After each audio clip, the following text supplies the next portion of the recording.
want me on that wall. You need me on that wall. Testosterone high today. Yeah, Tom's a man, he's got the plan, he's really got it made. What a wife he's got, she's smoking hot, check out the junkyard babe.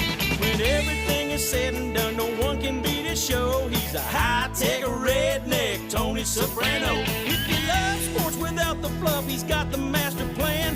Cause nobody does it like Thom Abraham, yeah. I guess I'm on here, am I on? Can somebody respond?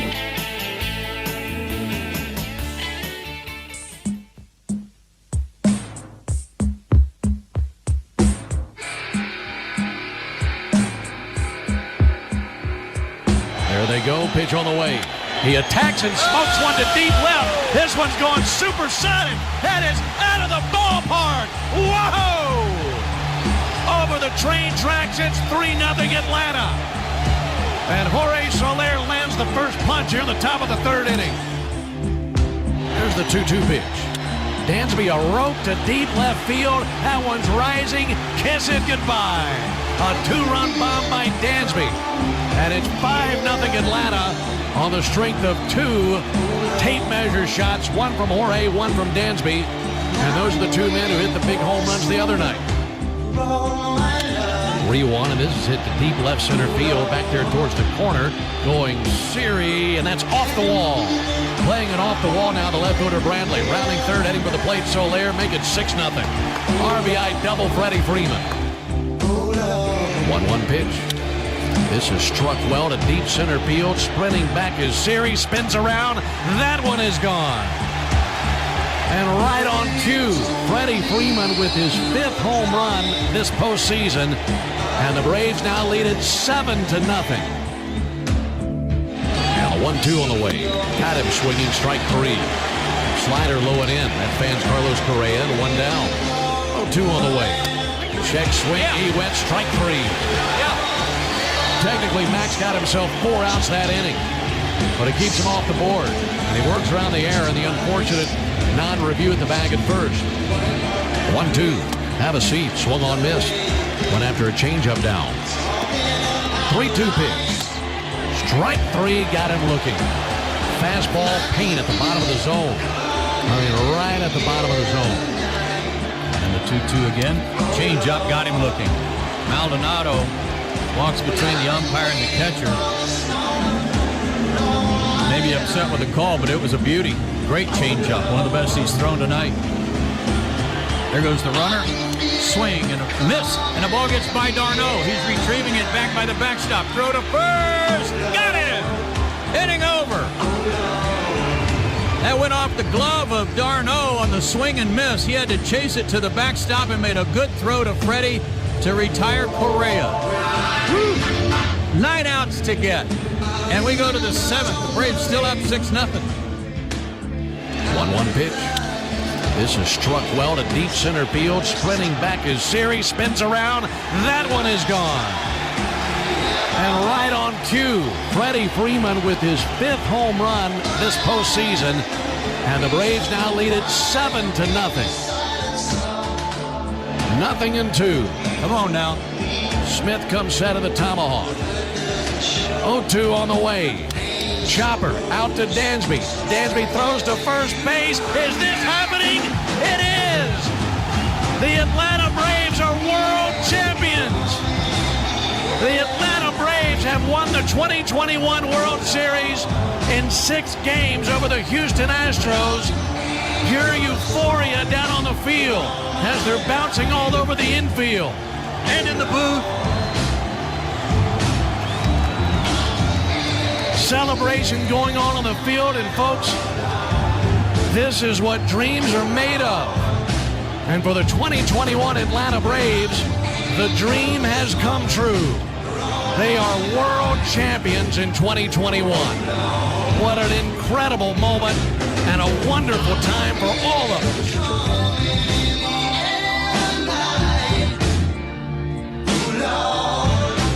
Yeah, I'd say many of you have been waiting for that moment just about all of your life. Welcome in to Hump Day in the Doghouse. I am Thom Abraham. What a night last night. Braves fan, when did you feel comfortable At what point did you feel comfortable? You didn't feel comfortable when Solar hit that 3-run home run. I mean, I know that. I mean, not after what happened in the first game. Did you feel comfortable when Dansby went yard? Did you feel comfortable when Freddie went yard? At what point in time did you feel like, yeah, this is actually going to happen? In true SEC style, they're going to hang a touchdown on these guys and completely shut them down. All right, phone lines are open.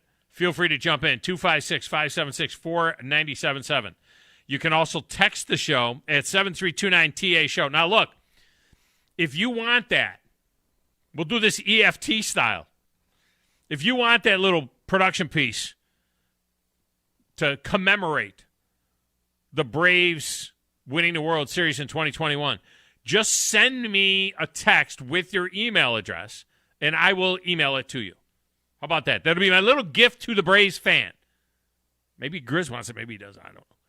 But I will send you that piece. I'm going to play it one more time in this show at the top of the next hour.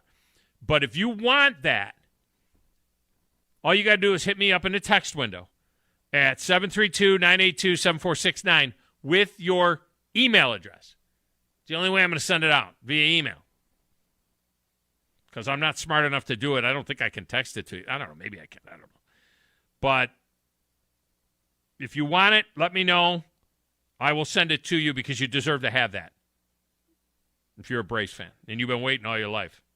And you could feel it in the air last night. My personal Twitter feed is at Thom Abraham Show. The station feed is at 97.7 ESPN. We are on the Twitch and the Facebook at 97.7 ESPN. You can watch the show there. Our YouTube channel is 97.7 ESPN The Zone. You can like and subscribe there. Go to 977ESPN.com for links to all of that stuff. And while you're at it, get the app. There you can find a link to Zone 2, Zone 3, Zone 4, our alternate streaming channels for more great programming. Friday night, we're going to have the Madison Academy in the first round of the 4A playoffs hosting Hamilton. Hamilton was 4-6 on the season. The Mustangs were 9-1. They're number one ranked in the state in 4A. But also on Friday, we'll have the scoreboard show. That'll pop on Zone 3 if we haven't finished up the Madison Academy game yet by 9:30. And on Zone 4, we'll have the Havoc game against Macon. The Havoc off to a 5-0 start. I am on the call for that game. Steve is on the call for Madison Academy.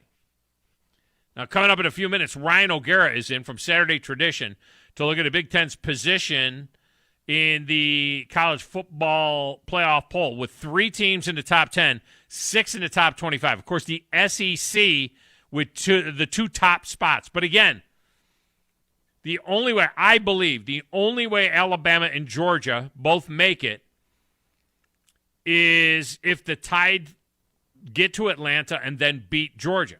I don't see any way, short of major chaos. I mean, I'm talking about a bunch of 2-loss deals.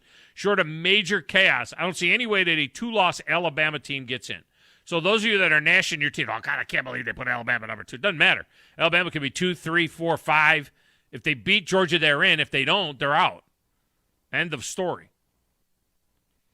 They have established the fact that if they beat Georgia, they're going to be the 1 seed.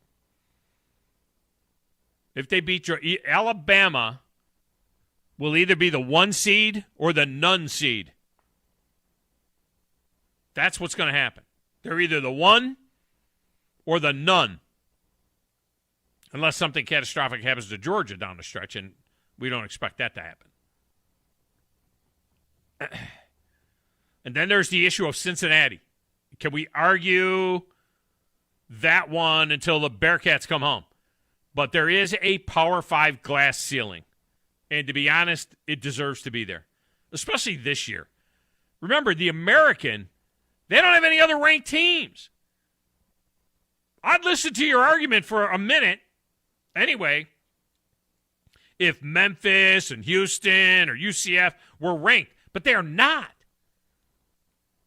They're like the ACC with their letters different. The AAC is like the ACC. But even worse, I think. They got 1 team. You know, if they had some teams that were, then there would be a shot. Wake Forest has the same issue. Let's see Cincinnati do it when they get to the Big 12. Look, they're going to the Big 12. They're going to have plenty of opportunity when they get to the Big 12. But look what happened to Utah when they moved into the Pac-12. Middle of the pack now. Just a middle of the pack team. Even TCU. Remember TCU? Oh, this TCU that. Oh, TCU. They went to the Big 12. Now they're firing their coach. It's a different world, folks. It's a different world. For a lot of reasons. I will have that discussion with you. Guys are already getting in, wanting the Braves clip. 4 of them have already gotten in, asking for the clip. Good. I will get it to you guys. I'm glad that you want it. I'm glad that our work doesn't fall on deaf ears. If you want that little serenade to the Braves wins, 4 minutes and 34 seconds of glory. If you want it, send me your email address. I'll email it to you. At the top of the 11, speaking of the Braves, we have a Caray's Corner with Josh Caray of the Trash Panda. How fitting to have Josh today. His daddy Chip, of course, was the voice of the Braves when they won last time. There's Daddy Skip. I always want to say Chip. Chip is his brother. Skip is his daddy. Harry is his grandfather. Of course, the great Skip Caray was the voice of the Braves the last time they won. And now Chip Caray does them on TV. So we will have Josh get his thoughts on that deal.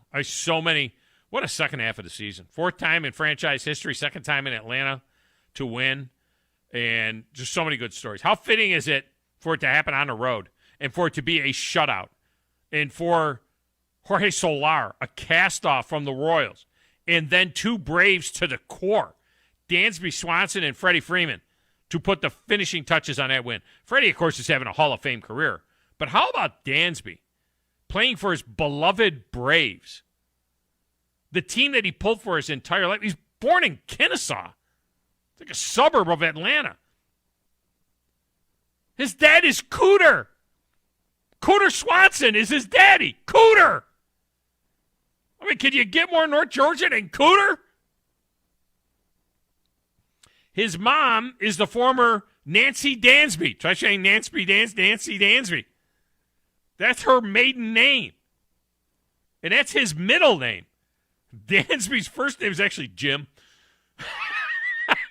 Hey, it just isn't the same if it's Jim Swanson, right? James Dansby Swanson. Dansby is his mother's middle name. We have that in our family. One of my grandchildren is named Fisher. Fisher is my wife's maiden name. And that's why she's named Fisher, not because of her pappy's a fisherman, because her gammy is a fisher, an actual fisher. Fee, we call her. So Dansby is named, that's his mom's maiden name. But his first name is Jim. He went to Marietta High School. He's just pure Atlanta through and through. He's the most outstanding player in the 2014 College World Series with Vandy. I covered him at Vandy. A wonderful kid. Just a great guy. He was the number 1 overall pick by the Diamondbacks, traded to his hometown team with Ender Inciarte, remember, in the Shelby Miller deal. What a steal for Atlanta. And just a great guy in every way. Over there in the little glass room, playing the Platters That Matter and the Stacks of Wax, and I see some decorating has been going on. I like it. He's got a light, though, directly over his head. It's like he's being interrogated. You know what I mean? It's like, okay, where were you at 9:34 on the night of October 23rd? It's like he's being interrogated. Keeps us on the air. He is simply nothing short of euphoric off the Braves World Series win. It's Braves Grizz. Who in the blue hell are you? What is your name? Detective. It doesn't matter what your name is. I'm the producer of this show. If I didn't step up, you're nowhere. I put this thing together out of spit and polish. I think this is one of the traits of a really good producer. Keep the talent happy. I'm all jacked up on Mountain Dew. Now, Tom, Hey, Tom. Testosterone high today. Testosterone, whatever the it is. It really doesn't matter what you think. All right? It really doesn't matter what you say. Any of you play sports?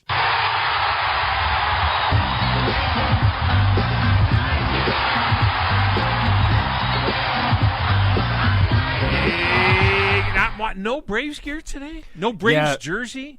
No, I wore it last night, but then I took it off. I kind of woke up late this morning, so I just kind of threw whatever I had on. And Wait a minute, you wore it while you were watching the game by yourself? You wore it? Yeah, no, I wore it. All by yourself. So you were the dude sitting in your cubby watching the game alone with Braves gear on. Proud. But then now that you're on TV, no Braves gear. Yeah, no, I'm wearing Braves gear. I'm sorry. No, I'm sorry. Yeah, no, I just kind of woke up late and just kind of threw whatever I had on, and no, it was from the pure joy. I couldn't sleep last night. I mean, how much post game did you watch? Oh, all of it. I've never. Being totally honest with you. Did you switch over like to ESPN after the Fox stuff was over? Then did you go to watch more post game MLB Network or whatever? No, I didn't switch over to ESPN, but I did watch the entire Fox post game, and I don't think I've ever watched an entire post game other than maybe. I mean, like when it came to baseball, never. I don't think I've ever watched an entire post game like that before. But the Atlanta Falcons, when they won the NFC Championship game, I did watch because I was there. But I did watch, I did go back and watch it. So it's like that's how dedicated I was to my team. So no, it was seriously. I couldn't. I was so speechless last night. I was sitting here talking. You were how old when they won it last time?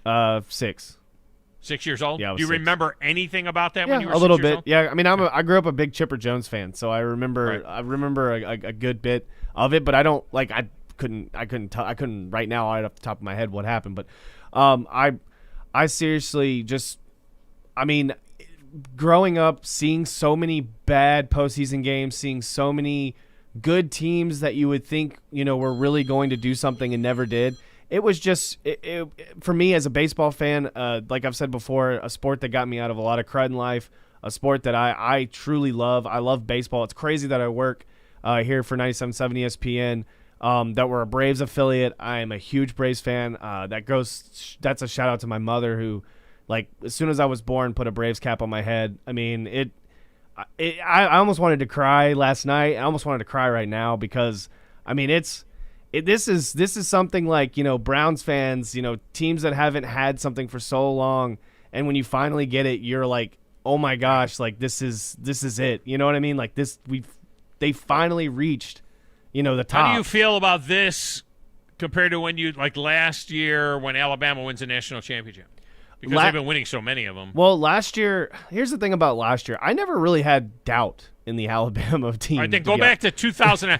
Compare this to your first Alabama championship, which would have been 2009 against Texas. So that was the first time that you saw it as a champion. Oh. You're 21 years old or so, 20 years old. How did you feel that night? I stayed up. I was ecstatic, being made fun of throughout high school, being an Alabama fan.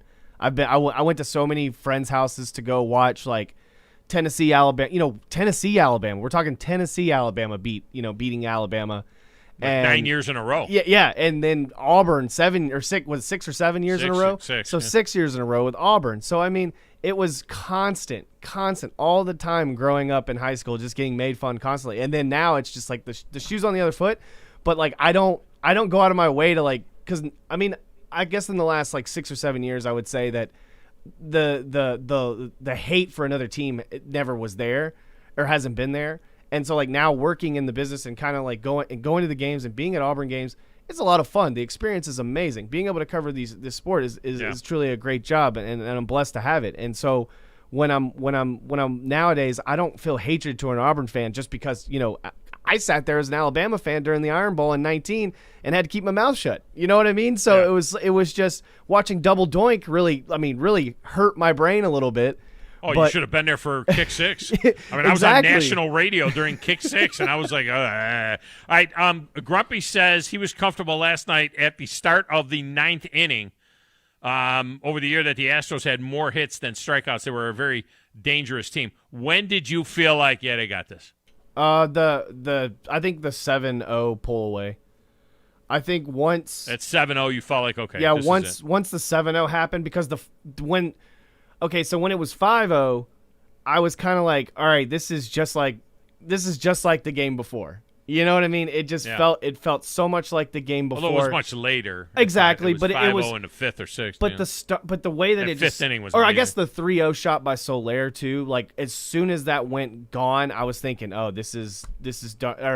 That felt like, you know what I mean? That felt like last week. Yeah, that felt like this is grand 5. slam moment right here. Something's gonna happen. They're gonna spark a comeback.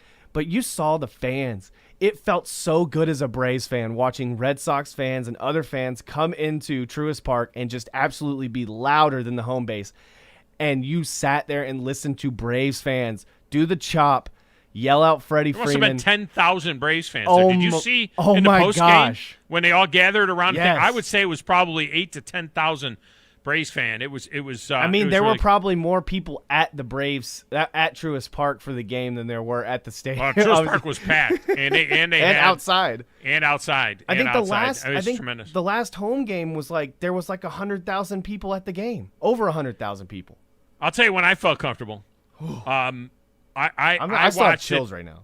I watched it delayed because I watched the last 5 innings delayed because my wife wanted to watch a couple of shows, and I paused the game. We watched a couple of shows, and I picked it up at 10:30, but it was the 5th inning, so I got to see the glorious 5th inning, and then I watched it delayed and kept my phone off to the side. It was on silent, so I wouldn't be get any notifications.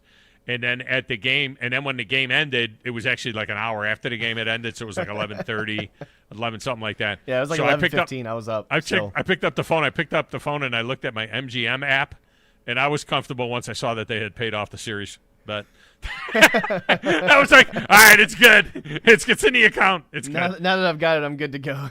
Now I've got my money. Let me get Shane Sean in here quick because we got other. We're gonna get back to the Braves at the top of the next hour. I'm gonna do some college football poll stuff coming up here in just a minute.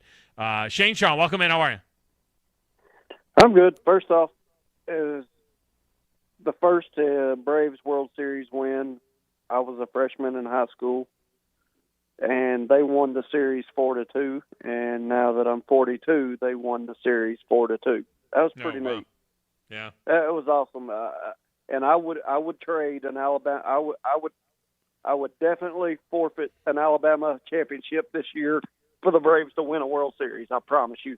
Well, yeah, because you got 6 in the last 20 minutes or something. You give them one. It's not really that big of a deal right now as far as that goes. And it's I'm interesting. Not, that wasn't like that wasn't like that for me though. I'm not a huge baseball fan as far as Major League at all. I do love the Braves, and I don't watch a lot of regular season. I just don't. I think it bores me after about 3 or 4 innings of watching it. But now when it gets into the postseason, I always watch it if the Braves are in it. Right. And I do catch a few regular season games, but not many. Yeah. Well, I have baseball on every night. At some point in time. Now, I don't sit there and watch it the whole thing. My trifecta win down, and I think you ought to give me one additional point because if you look back at the text, I said the Braves win it in 6. You did. You did call it in 6. You called it Braves in 6. I will give you credit for that. It might have been a producer error, though. No. Did I? No, but I don't know he if I just threw it in. But I texted him. He didn't have to say it. He knew he didn't. But he just went extra. He said besides Braves. You said not only Braves but Braves in 6. So yeah. Yep. I said I might have Braves to in give 6. you a little love. Yeah. Yep. You ought to give me an extra point since I called that. All right. Appreciate you. Hey, thank you. Grizz, quickly. Yeah. Would you give it back if I told you the Falcons win the Super Bowl this year? No. Never. Okay. Never ever. Okay. Good. Never. Good. But you could trade one of the 18 Alabama championships for a Super Bowl. I would take one Super Bowl. Just one Super Bowl for one of the national titles. Yeah. Yes. Because they get those all the time. But you can never have this. I will cherish this forever. I'm going to go waste money on on gear. Good. I should have gone out to Academy Sports or whatever last night, but I just Did they open up? Were they open at midnight? I don't know. Drew said that they were just getting attacked. So I mean, he said Fanatics, I think too, was getting hit up too. So fantastic. All right, let's get a break. When we come back, Ryan O'Gara is going to join us. He covers the Big Ten for Saturday Tradition, and we are going to debate a little bit about the initial college football playoff poll that came out last night. We're talking college football next on 97.7 ESPN The Zone.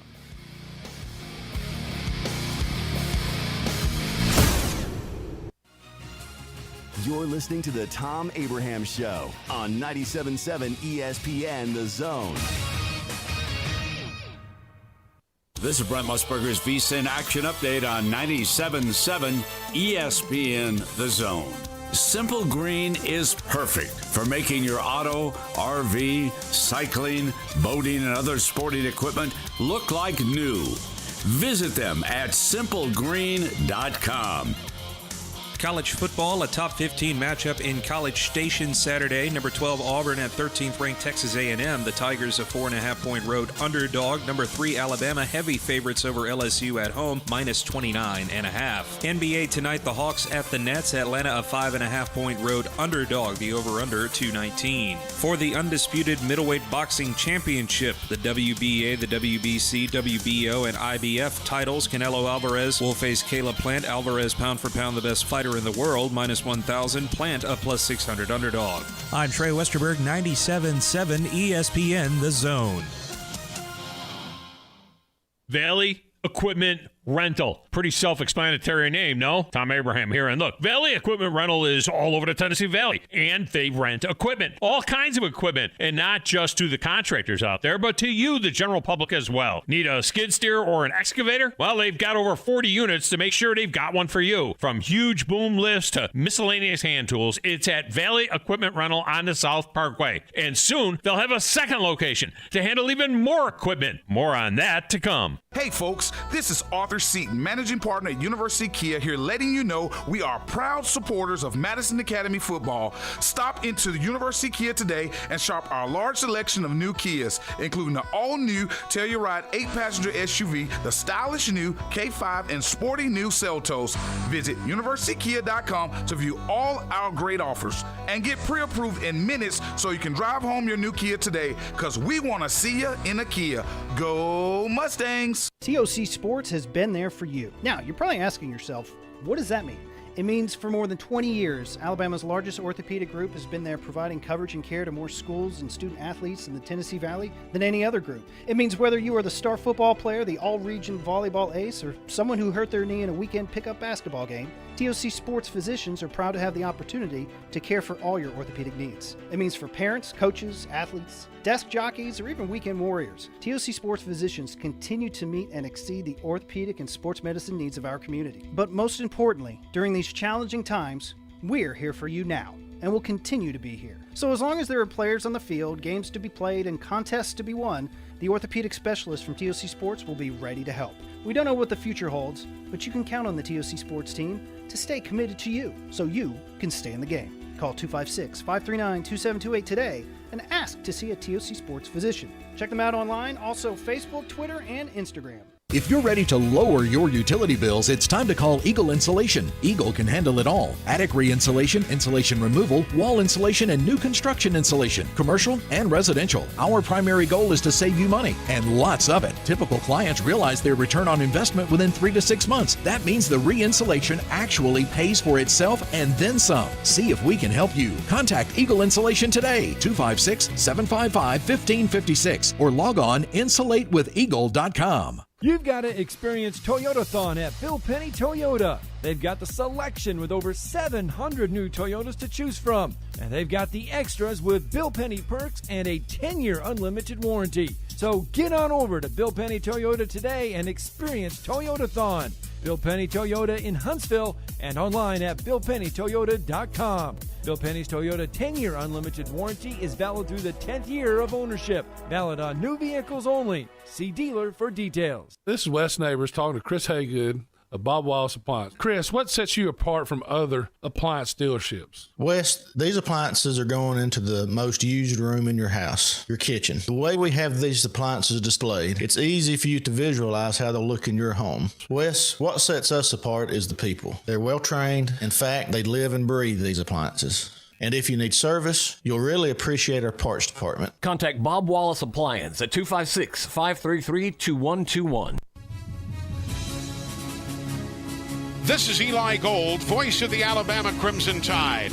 Now, more of the Thom Abraham Show on your home for Crimson Tide Sports 97.7 ESPN The Zone. Roll Tide.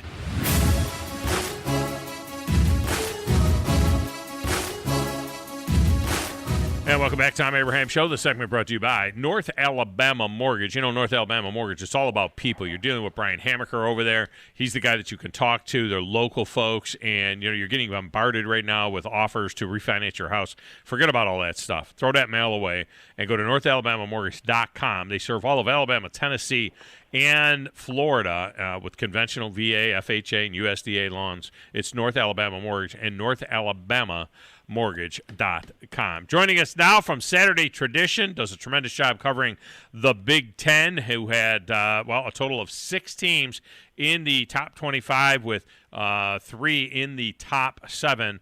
Ryan O'Gara is in from Saturday Tradition. He's on the Neighbors Wealth Management Hotline. Ryan, welcome back to the show. How are you? I'm doing great, Tom. Thanks so much for having me. Well, so here we have it. This is the only poll that matters. Now, these are the numbers that'll be alongside each team's names. I mean, it's almost the AP and the coaches poll. It's a waste of time, really.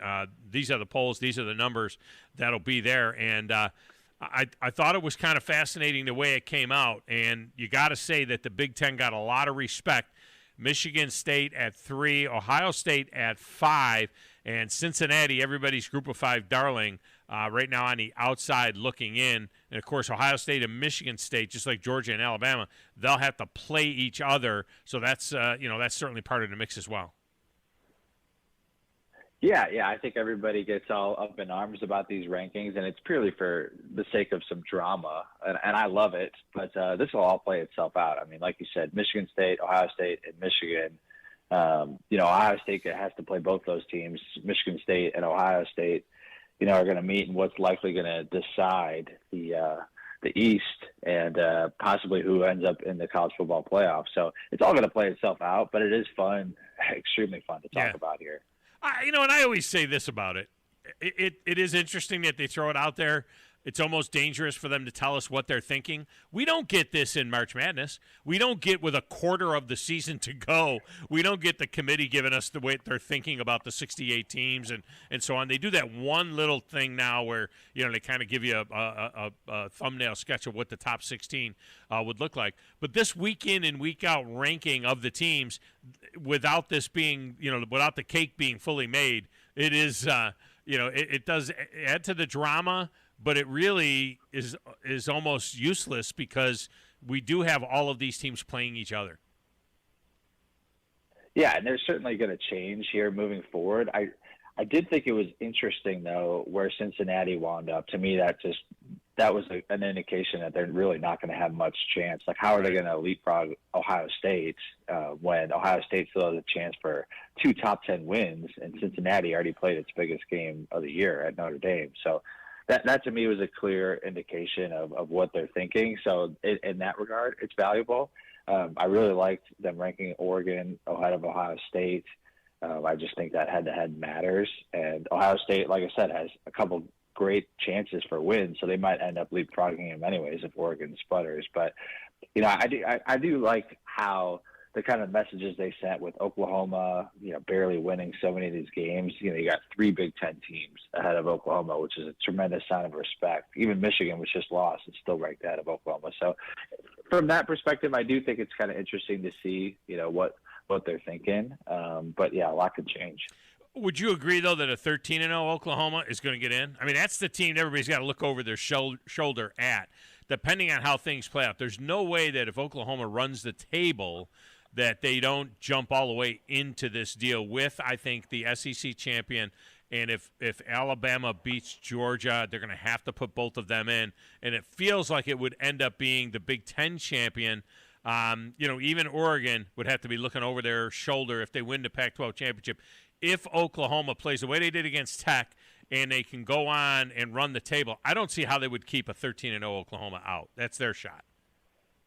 Oh, of course, because look at who Oklahoma still has left. I mean, their next 3 games: at number 12 Baylor, at home against Iowa State, and then at number 11 Oklahoma State. And then you got the Big 12 championship too, again with another quality opponent. So that would be 4 quality wins.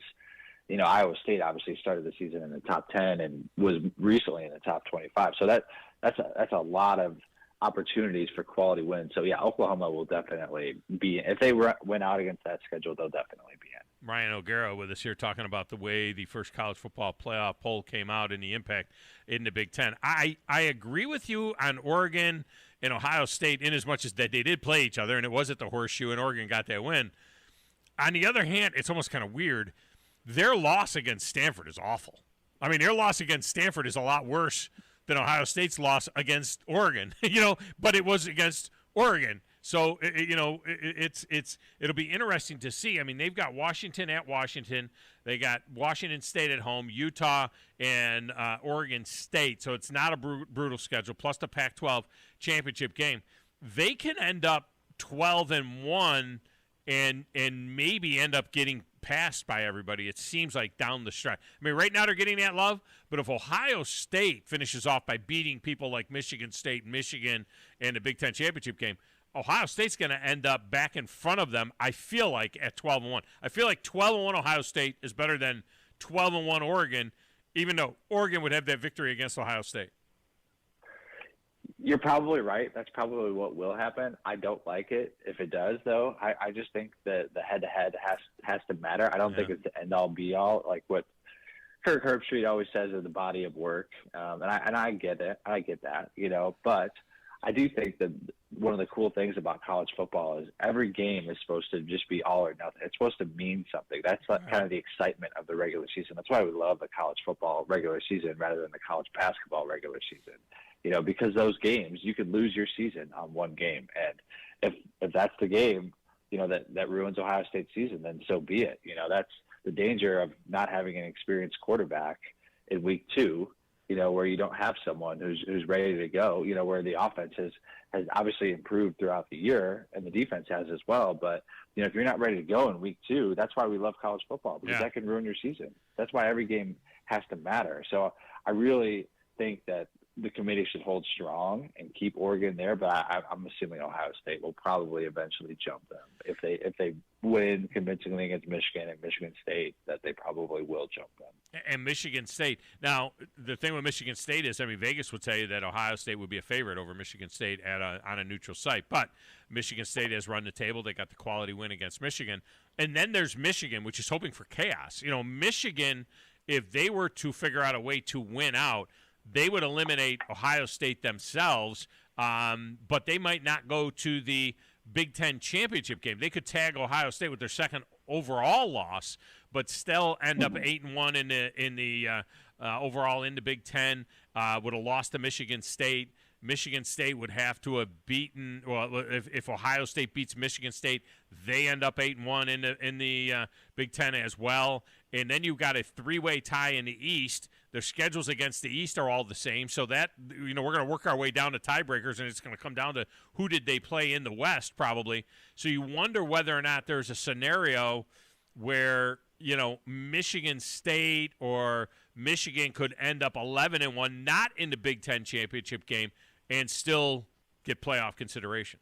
Because if Alabama doesn't beat Georgia, which is to be a tall task right now, if they don't beat Georgia, they can put them at number 2 all they want. They don't beat Georgia, they're out of this mix. Yeah, I'm not sure. I kind of, I was thinking, wow, they're all the way at number 2 right now. If they play a close game and lose to the number 1 team in the country, are they really going to knock them down that much? I just think that even if they lost to Georgia right now as a 2-loss team, other things would certainly have to happen, maybe a little chaos elsewhere, but man, I think the committee left that open where they could put a 2-loss Alabama in if they're barely losing at A&M and barely losing to number 1 Georgia. I don't know, but in regards to the Big Ten, yeah, it's going to come down to those tiebreakers. And right now, it looks like, based off of what the West standings are, that Ohio State would probably have the advantage of combined winning percentage of the crossover games. They all 3 of those teams played Nebraska, and then you had Michigan and Michigan State both had Northwestern, which isn't going to help you. Ohio State in that season opener had Minnesota, and I did not think that Minnesota win would end up meaning much. But here Minnesota is, on a roll and in first place in the West. And so their winning percentage would help Ohio State's in that tiebreaker of, combined winning percentage of who you played in the West, which is what it could come down to if, Ohio State beats Michigan State and then Michigan beats Ohio State, which is, we'll see. Yeah. We'll see. I really like Michigan this year. I think they're really good, but we'll see. Yeah, they needed to hang on to that win. I mean, that was just another Jim Harbaugh moment. You're leading by 14. This is what the knock has been on Jim Harbaugh for the entirety of his career there at Michigan is the head coach, is that they don't win the big game. And here they had it under control, up by 14, and their defense failed them as the Walker kid. I mean, my God, he needs to be the first one on a plane to New York. To me, you can talk all you want about the quarterbacks. That kid right there may be the Heisman Trophy winner. But, their defense let them down. They had that game in hand, and it's a whole different story right now. We're talking about Michigan as probably number 3 in the country right now if they had just hung on to that win. Oh, yeah, the most definitely. I mean, that's a road win against a top 10 team potentially. And, they were up 16 in that third quarter, and Michigan State they were 4th and 4, and Peyton Thorne just throws this beautiful ball to the pylon for a first down. I think it was to Jaden Reed. And that to me was just one of the plays of the game there because, Michigan takes over up 16, all the momentum. And it just felt like everything went against Michigan, in that game, not to make excuses for them. But, they had the overturned fumble recovery for a touchdown, which was, close. You had Kenneth Walker almost losing control of the ball right near the goal line, but there really wasn't a good angle to show that he actually did lose it before the goal line. You just had probably a pass interference call on one of those fourth down plays near the end. It was just a lot of everything went against Michigan. The starting quarterback, Cade McNamara, he was in the medical tents during that fumble when J.J. McCarthy was out there. I really don't think he would have been. I know Jim Harbaugh has used J.J. McCarthy a lot, but after he fumbled the previous possession out of bounds, I just don't think he would have put him out there again. But, your quarterback's in the medical tents, so what are you going to do? And, it's just like everything went against Michigan. I thought Michigan played a really good game, and they lost to a really good team and a really good player in Kenneth Walker, who, like you said, should definitely at least be in New York for the Heisman ceremony as a finalist, which it seems weird to say because Jonathan Taylor put up crazy numbers for 3 straight years and never got an invite. So I hope Kenneth Walker does get one, but it's weird as a Big Ten writer to see him getting all this love now, where Jonathan Taylor did it for years and never got that same love from the committee. So we'll see. Yeah, Ryan O'Gara with us from Saturday Tradition covering the Big Ten as we look at this. And now back to Cincinnati. There's this issue of, fairness and they deserve a shot and so on, but we're dealing with a 14 playoff. And an 18 playoff, especially if you have conference winners and then 3 wild cards, that's the playoff I prefer. I think that the talk of a 12-team playoff, well, certainly they would be in, but so would be Wake Forest and, Oklahoma State and all the way down to Baylor. Right now, if you're looking at the way this list would shape up, and it almost feels like that would be too many. We just need a little bit more because, like you say, you want that game, on September 11th, the second week of the season, to mean something significant. And, so I think that's I still have the feeling that 8 is the right number and 12 is too many, and maybe 4 is too few. But to Cincinnati, I made the case yesterday if they were playing Auburn's schedule. It's not that they couldn't beat anybody that's in the top 10 right now. I believe they could, except for probably Georgia. I think they could beat any of those teams on a given day, especially having that being a circled game and the only big game, on their entire schedule.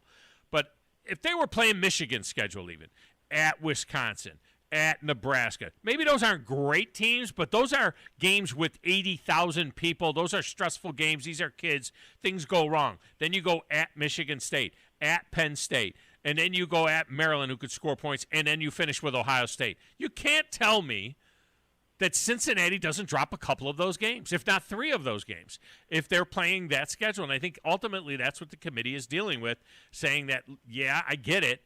But beating Navy by 7 and pulling away late for a win at Tulane in front of 18,000 people is just not the same as what we see going on in the 10 and in the SEC. Oh yeah. I mean, of course that's right. Cincinnati does not have the week in, week out grind that some of these SEC and Big Ten teams have. I would argue though that Cincinnati does have probably the second best win behind Oregon's win at Ohio State. Cincinnati beating Notre Dame at Notre Dame, convincing fashion too. I mean, there was no doubt about that. That game could have gone either way. None of that. That was Cincinnati, won that game extremely convincingly.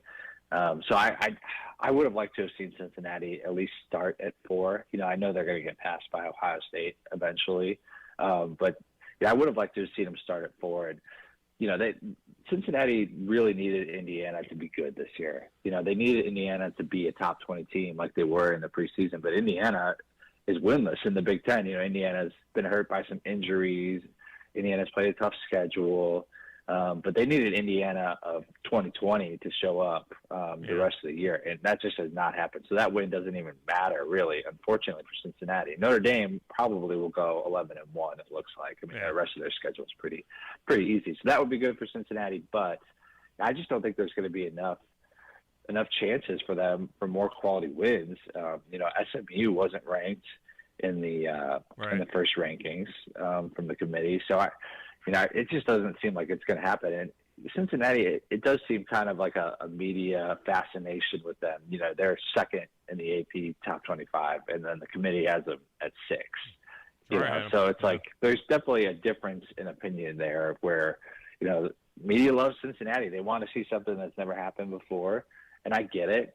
I'm fascinated after the way they played Georgia. They should have beat Georgia last year, In a game Georgia didn't want to be in, you know how that goes. I mean, when you're Georgia, I mean, you're just thinking about one thing: playing in the playoff. Getting those guys fired up for those games. That's like UCF beating Auburn that year and then claiming an national championship. I mean, look, Notre Dame. The Notre Dame win is outstanding. There's no doubt about it. It is a great win. They followed it up with games against Temple, UCF, Navy, Tulane.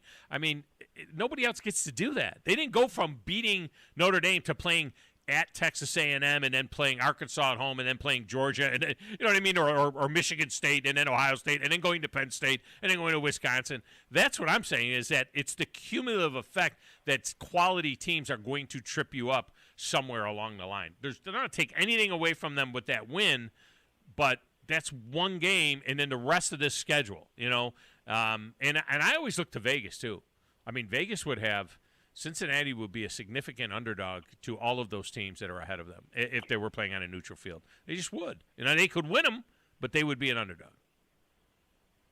Yeah, I prefer to just look at what the games tell us, rather than like who would win, like with Vegas, or who would be favored. I mean, look at Ohio State. They played just terrible against Tulsa earlier this year. Yeah, that's true. Just terrible. I mean, it's a 21-point win, but it was not that.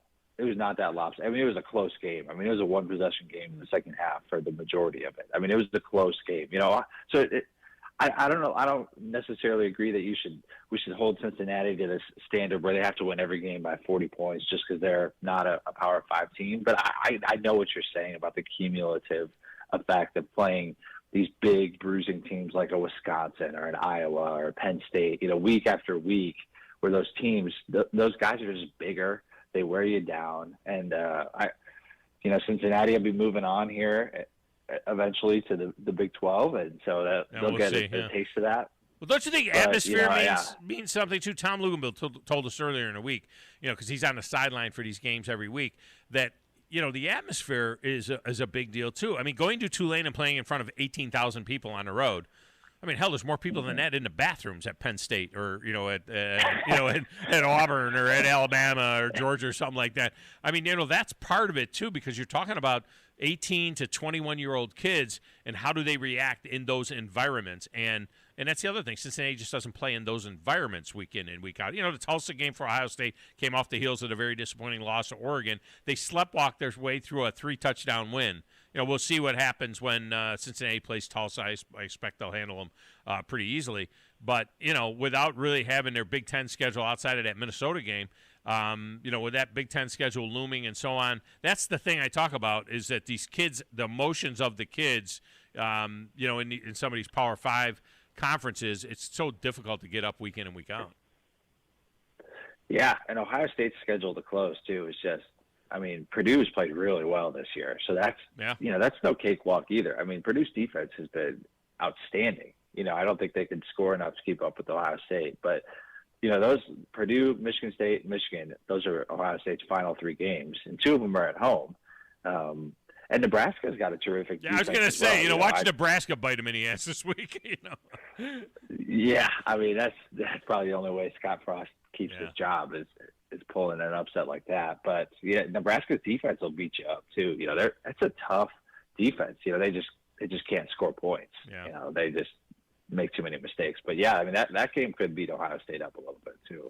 Always a pleasure. Ryan O'Gara has been our guest. Good football conversation. Ryan, I appreciate you. You find them at Saturday Tradition. Everything you want to know about the Big Ten, it's right there. Their sister with Saturday Down South, which covers the SEC, so it's really, really good stuff. Thanks, Ryan. Thanks so much, Tom. Ryan O'Gara. All right, we'll get a break in it. We'll come back and wrap up hour number 1 next, right here. It's the Thom Abraham Show on your home for champions on 97.7 ESPN. The Zone.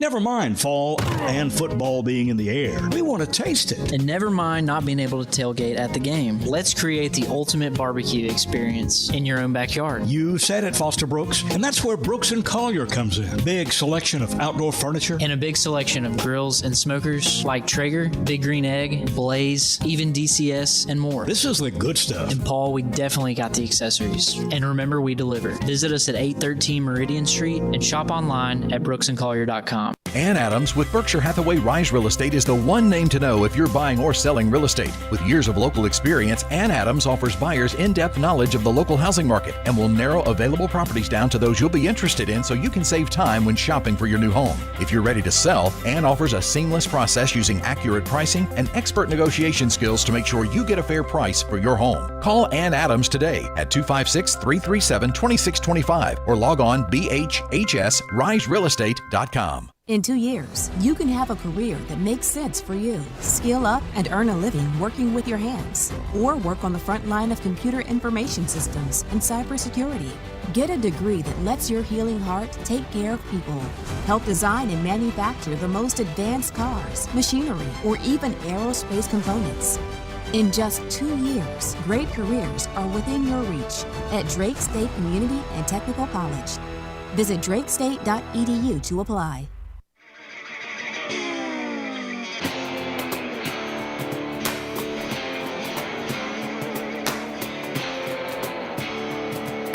Welcome back, Thom Abraham Show. Random college football note.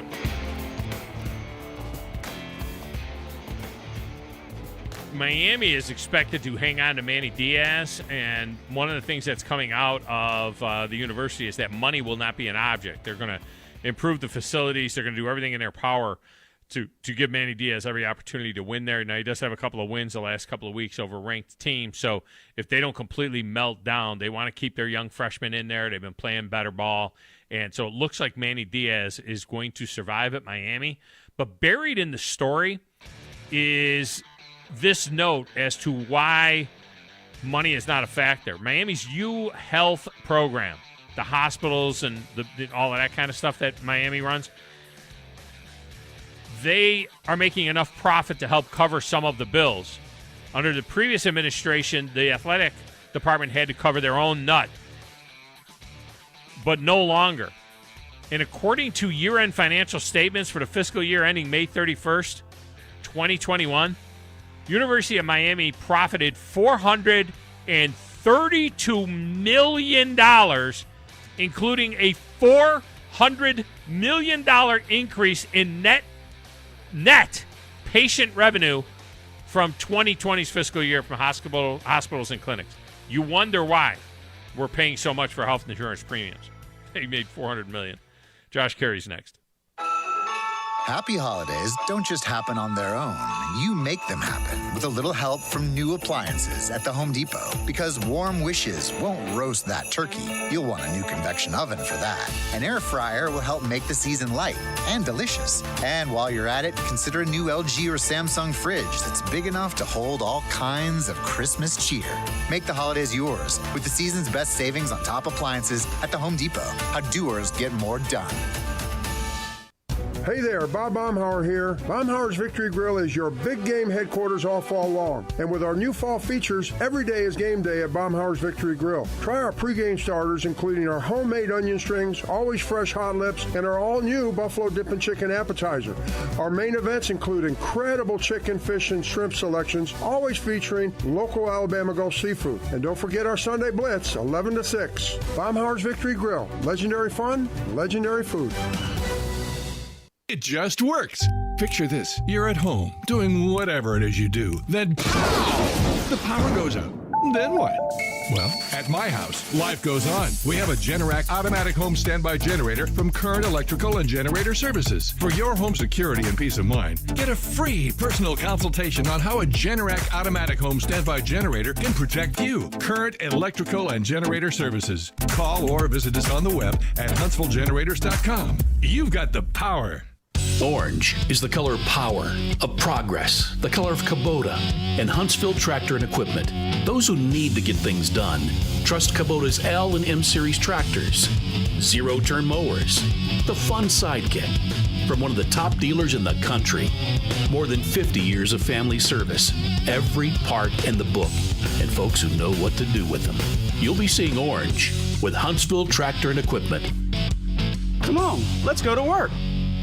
Are you in the market for a recreational vehicle? Do you want to get out and see more of this beautiful country? Well, imagine hearing the laughter of your little ones enjoying gooey s'mores by a cozy campfire and making lasting memories with your friends and family from the comfort of a new camper. We can make your dreams come true at Hall's RV. With over 15 years in the camping business, we know how to get our customers into the perfect camper. We have several models and floor plans here for you to choose from, both new and used. We're family owned and operated with fantastic deals and great service. Everyone wants to work with people they can trust, so come on down to Hall's RV and get the deal of a lifetime. We'll treat you right and get you on the road in the camper of your dreams. Visit us on Highway 431 in Albertville. Hall's RVs, where we sell fun. Or see us on the web at www.hallsrvsales.com. WZZN, Union Grove, Huntsville, Alabama. 97.7 ESPN, The Zone. This is SportsCenter. I'm Christine Lisi. Breaking news, ESPN has confirmed Packers quarterback Aaron Rodgers has tested positive for COVID-19 and will not play Sunday against the Chiefs. Second-year QB Jordan Love expected to handle first-team reps in practice this week and make his first NFL start in Kansas City. Saints star receiver Michael Thomas announced via Twitter he experienced a setback in his recovery from an ankle injury and will not play this season. He underwent surgery in June and had started the season on the PUP list. The setback played a role in New Orleans' attempt to acquire a receiver before yesterday's trade deadline, but was unable to do so. The celebration rolls on in Atlanta for the Braves' first World Series championship in 26 years. Braves captured the title with a 7-0 rout of the Astros in Game 6. The Braves championship parade is Friday. More on the World Series when ESPN's Buster Olney joins Greeny with Mike Greenberg next.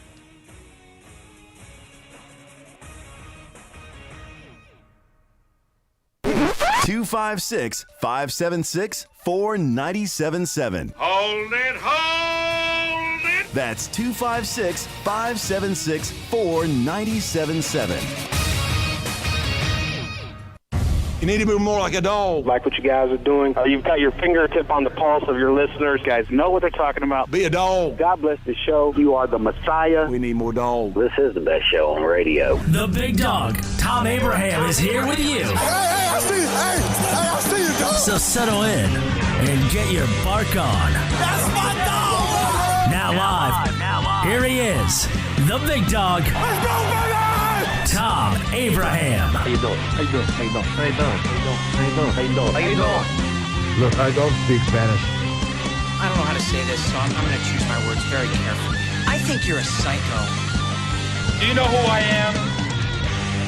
I mean, that guy sounds like Elle McPherson farting into Miles Davis' trumpet. I guess I'm on here. Am I on? Can somebody respond? Get off my lawn. I have to drag my Yankee ass out of here.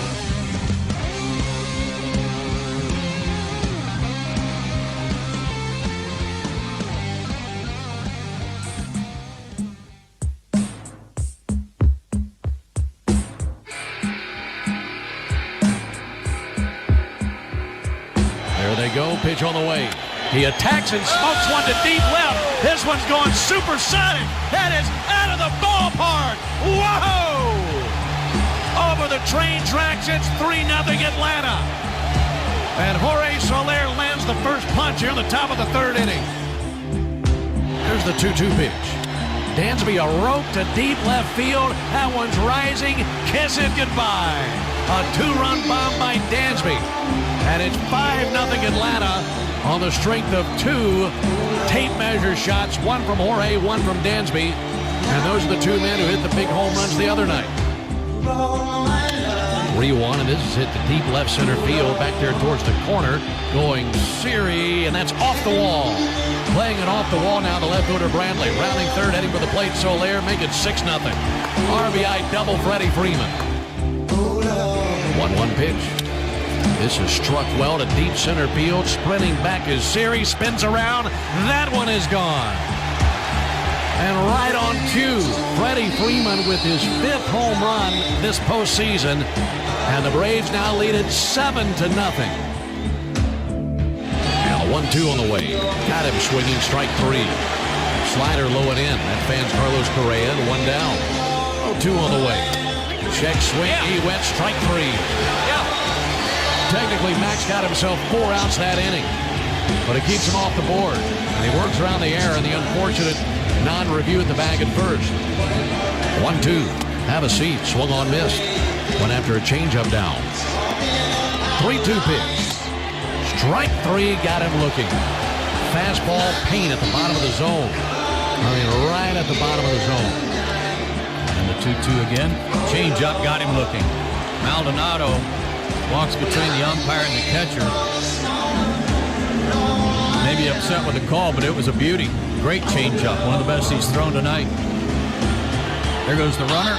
Swing and a miss, and the ball gets by Darno. He's retrieving it back by the backstop. Throw to first. Got him! Inning over. That went off the glove of Darno on the swing and miss. He had to chase it to the backstop and made a good throw to Freddie to retire Correa. 9 outs to get. And we go to the 7th. The Braves still up 6-0. 1-1 pitch. This is struck well to deep center field. Sprinting back is Siri. Spins around. That one is gone.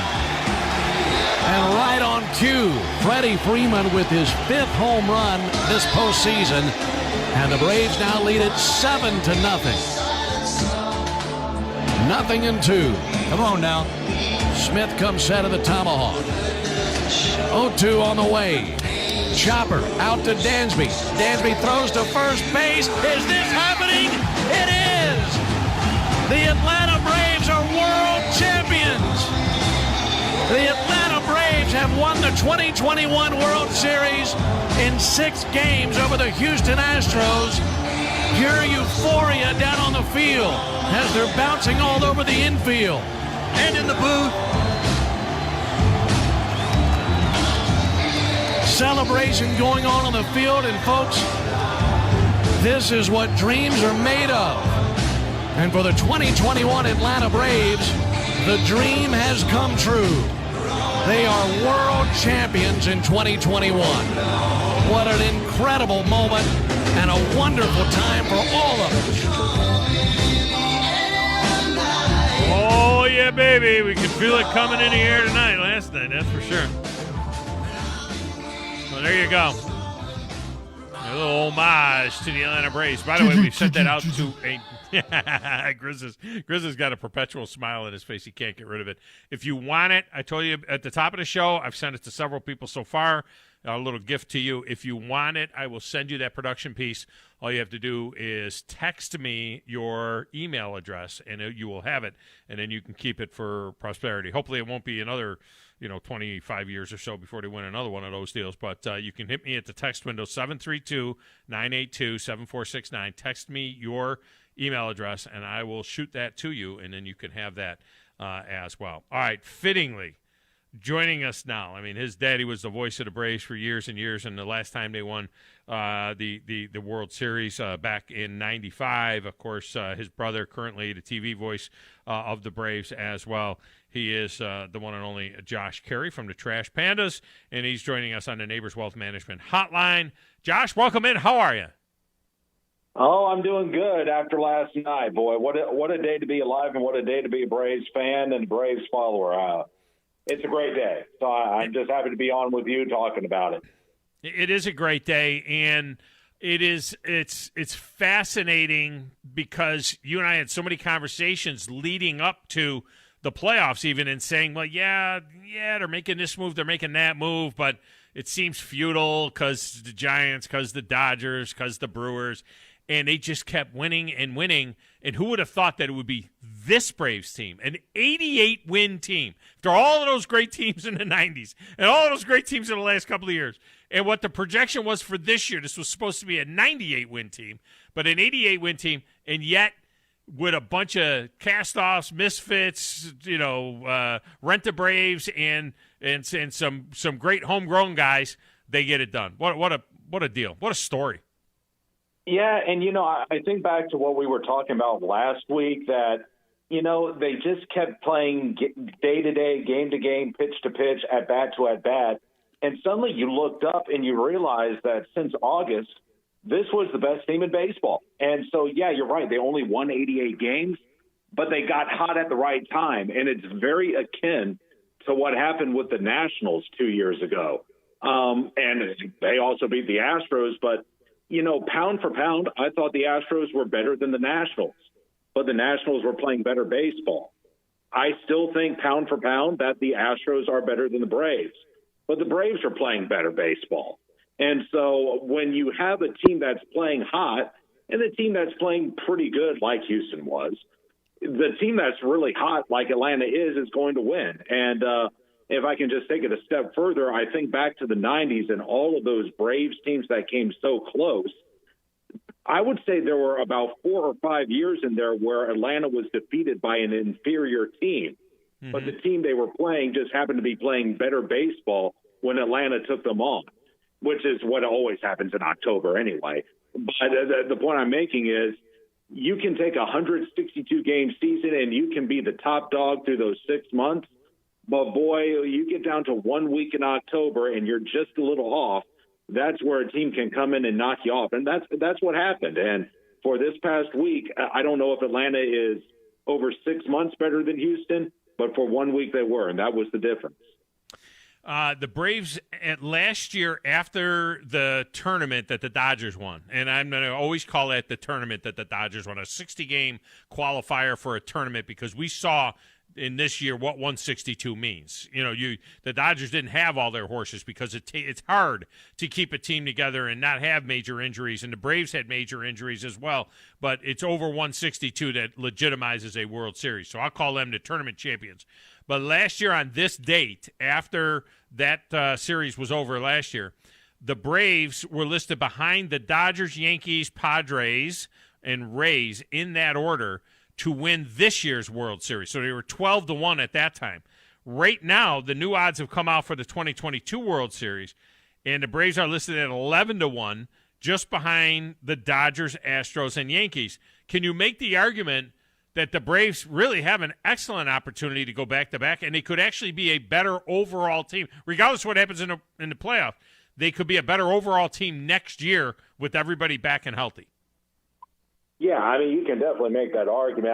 You're going to have to wait and see how Ronald responds, Acuna, I mean. ACLs are a tricky thing, so how will he respond when he comes back from injury? And then, the front office is going to have to make some decisions. They're not going to be able to keep everybody. My money would be on Rosario returning. Soler and Duvall and Peterson, I'm not quite sure on. But with all that said, you got to figure the Astros are getting a little older.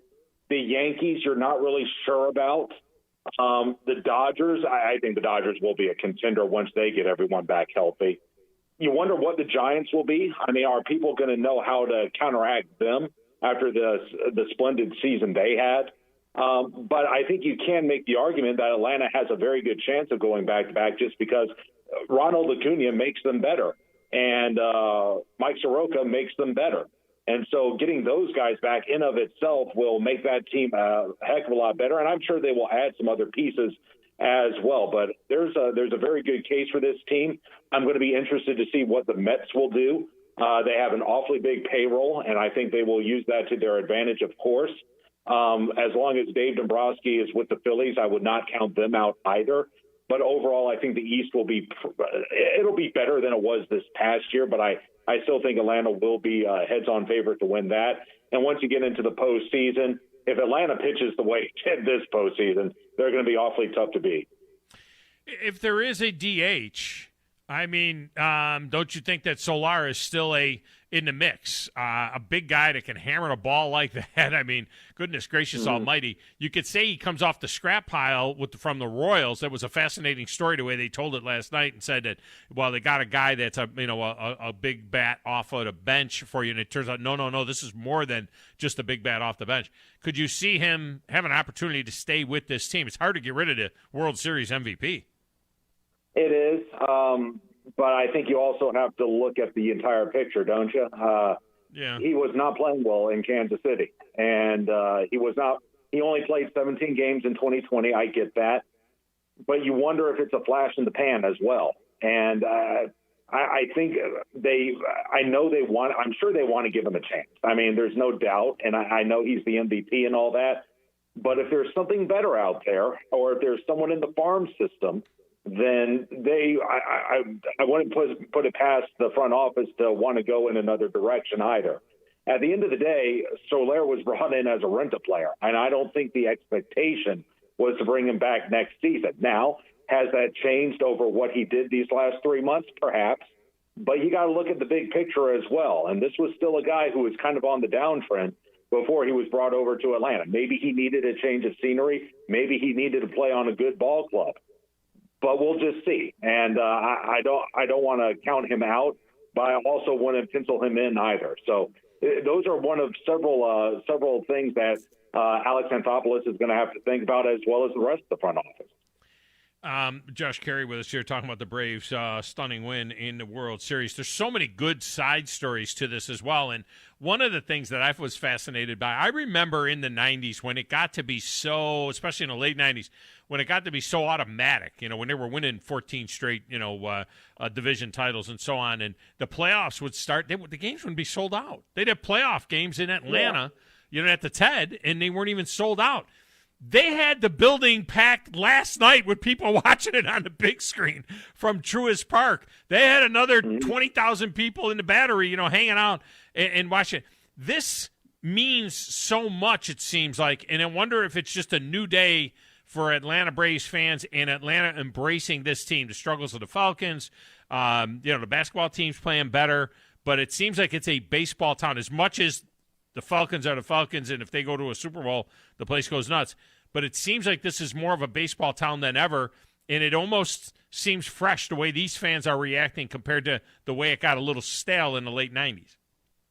Yeah, it's funny how things work, Tom, because when the Braves started winning in the 90s, it was brand new. I mean, Atlanta had a couple of winning teams before them, but nothing like that. And so it was all new, it was fresh, and people got excited over it. But then we as fans got spoiled. But in fairness, the Braves also kind of flatlined, right? I mean, they would get to the playoffs, but after 99, that was it. They would get to the playoffs, and they would get bounced in the LDS or the LCS, and that was it. And they were the type of teams that you knew would get to the playoffs or contend, but you also knew they would get knocked out, and there was just nothing to get excited about. And so the fans just sort of tuned them out, and it was more like, hey, if you guys get to the World Series, give me a call. But until then, I'm just not that interested. But once they got through that and the constant failures, and then the struggles under Frank Wren, and then the John Coppolella and John Hart days, and all that stuff, and the last place finishes, and the rebuild, and all that, and then suddenly this stunning turn of events, and finally a return to the World Series. Well, yeah, now people are excited. It's a little like '91. It's not quite like that, but just getting to the World Series and being back on center stage as the Braves were, yeah, that's going to excite any fan base. So it's a new era, but it's a return to something that I think Braves fans had wanted to see for a while, and hopefully we appreciate it as fans a little more, because I think we did get a little spoiled, expecting the Braves to get back to the playoffs year after year, but then missing the playoffs for several seasons in the mid-2010s. Hopefully we don't take it for granted ever again. Well, and two, just think about 3 or 4 years ago, how ominous that all was when the Braves got stomped on with the farm team, and all of the issues that they were having with that. It felt like this was something that could wreck the Braves for 4 or 5 years, that they'd have to completely rebuild their farm and all of this other kind of stuff. But as it turns out, it doesn't end up being that way. And I think the other part of this that was really neat, I loved it that it was Max Fried, a guy their guy, the guy that they were growing, their own guy. It was Freddie Freeman putting the finishing touches on it, and it was Dansby Swanson. I mean, can you be more Atlanta Brave than Dansby Swanson, a kid from Kennesaw that went to Marietta High School, that's dad is named Cooter? I mean, for God's sakes, it's Dansby Swanson. And for him to come through the way he came through, it was to me even more satisfying that it wasn't just all of the trade acquisitions, that it was some authentic Braves that have been there through the hard times as well. Yeah, the big thing to point out there is they got punished for their international side specifically. And so, Atlanta might be hurting a little bit on the international front, but not too much. They were able to overcome that. And then when it came to the domestic farm system, Atlanta was doing just fine. And, I was able to see Freddie play at Rome, and I knew what he was going to be when I saw him play. You called it. And to see and then to see Fried and the other guys climb through the system. And it's interesting what you bring up about Dansby Swanson. I think we forget just how great of a baseball area that Metro Atlanta and really the Southeast as a whole is, because we get so caught up with football. And this is where I'm going to bring my dad into it, and really the Turner team. I think back to my dad and to Pete and to Ernie, and those guys were the soundtrack to today's players' fathers, like Dansby's dad and, Max Fried's dad. Those guys probably listened to my dad and Pete and Ernie, and they helped lay the foundation to baseball in the Southeast and helped make the recruiting and the scouting and the level of talent in this area so fertile. Braves baseball is a regional thing, and people love it. And for the homegrown talent to play such an integral part of it, and not just this year, but guys like Jeff Rancourt and Brian McCann, all of those guys have played such a big part in making baseball such a big deal in the Southeast. For it all to come to a head last night, it was such a proud moment. And, it's only going to continue. I mean, there's a reason why the SEC is so good in baseball, and the ACC. And, it just continues to show itself day after day and year after year. And there's this pipeline around here that goes to Vanderbilt as well. I mean, Vanderbilt winning national championships, and the guys that played for Vanderbilt and then go back to, and then play for Atlanta. And there are so many different guys that were guys from Georgia and so on in the area, which made it that much more special.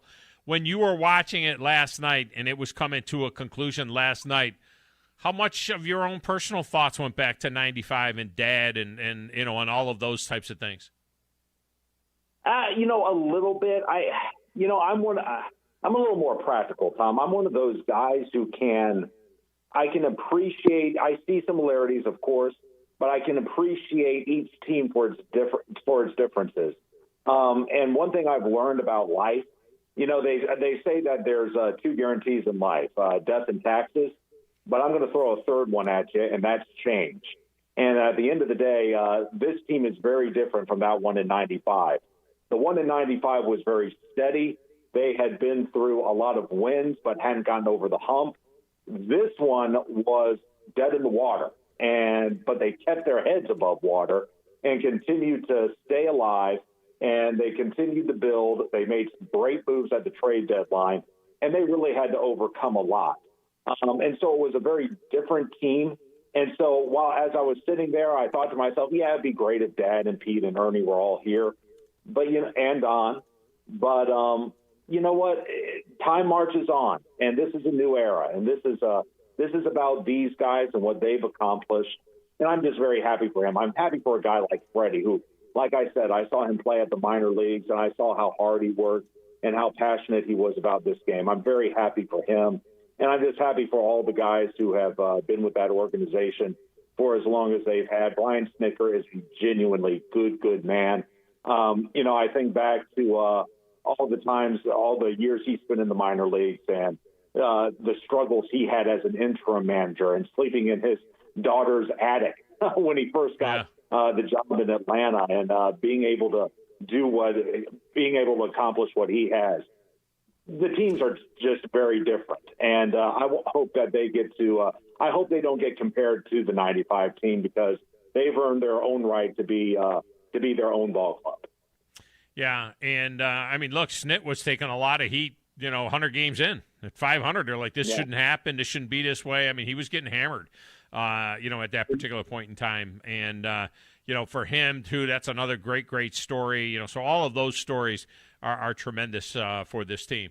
All right, well, I appreciate you helping us with baseball all throughout, not only the summer, but into and through the World Series and the postseason. Tell us some of the things you guys got going on. I know there's activities going on all fall long down there at the at Toyota Field, and of course, people can get their season tickets, because before you know it, it'll be April, and it's going to be a great full season next year. Yeah, well, first off, we're going to be rolling out our mini ticket plan here very, very soon, probably within the week or so. But as you get ready for baseball, we're going to have our Christmas Lights Spectacular getting underway a week from Friday. It'll run from November 12th all the way through January 2nd. So go to trashpandasbaseball.com/events for more on that. You'll be able to drive through our parking lot with all the lights, and then we'll have the Winter Wonderland by CTG. That'll be inside our ballpark. That'll be returning once again. And then once we get the mini plans rolled out, we hope to have the start times as well for next season's games as well. And once all that gets completed, we'll be able to tell folks a little bit more about our promotional schedule. And then the first game will be on April 12th. We'll take on Pensacola from Toyota Field, and we'll get ready for Season 2 of Trash Pandas Baseball. It's going to be a lot of fun. Excellent stuff. As always, Josh Caray has been with us all baseball season long. Josh, I appreciate you so much. Great stuff. Have a great off season, and we'll check in with you from time to time as baseball news breaks. All right. Sounds good, brother. Thank you so much. All right, man. Thank you. Tremendous stuff there. All right, we are open lines now the rest of the way. So if you want to get into two big topics today, are the Braves winning the World Series. People are talking about what they were doing in 95, what their memories of 95 were. I tend to think more, 95 was fantastic. It was interesting was the Cleveland Indians, who were also snake bit. You know what I mean? It was like, if they were gonna beat anybody, it would have to beat the other team that was snake bit, which would be the Cleveland Indians. Having said that, I tend to think of 96 a lot more than 95, and 96 is awful for Braves fans, because you think about going up, and then you think about what went on, and the way the Yankees came back from dropping the first two games in Atlanta to win that thing, and that was the beginning of the Yankee dynasty. So that was the one that kind of pops up in my mind. But I'm always pulling for the Braves in the National League. I think it's fantastic that they got this win. It's great stuff. All right, we'll get a break in here. We'll come back. Lines are open now, 256-576-4977. The other big topic, of course, is the college football poll is out. Grumpy is still arguing with me about Cincinnati. It's the number 100 schedule in the country. Come on. The committee did the right thing. These aren't idiots. These are smart people. They did the right thing. They put Cincinnati 6, not 2. Can they win a game against a good team from a Power 5? Yes. Week in, week out, 80,000 people, one game after the next game after the next game after the next game. They don't do this in the 10. They don't do this in the SEC. And I'm going to guarantee you that Cincinnati won't do this even in the Big 12. They'll get their chance. We'll see what they do. All right. When we come back, phone lines are open. And how about a country unheard from? We're going to start it off with Tennessee Jeff when we return, right after this on 97.7 ESPN The Zone. At Mr. Sparky, we're America's on-time electrician. Protecting your family is a priority. Smoke and carbon monoxide detectors are two of the best life-saving investments for the safety of your home and your family. But they do actually expire.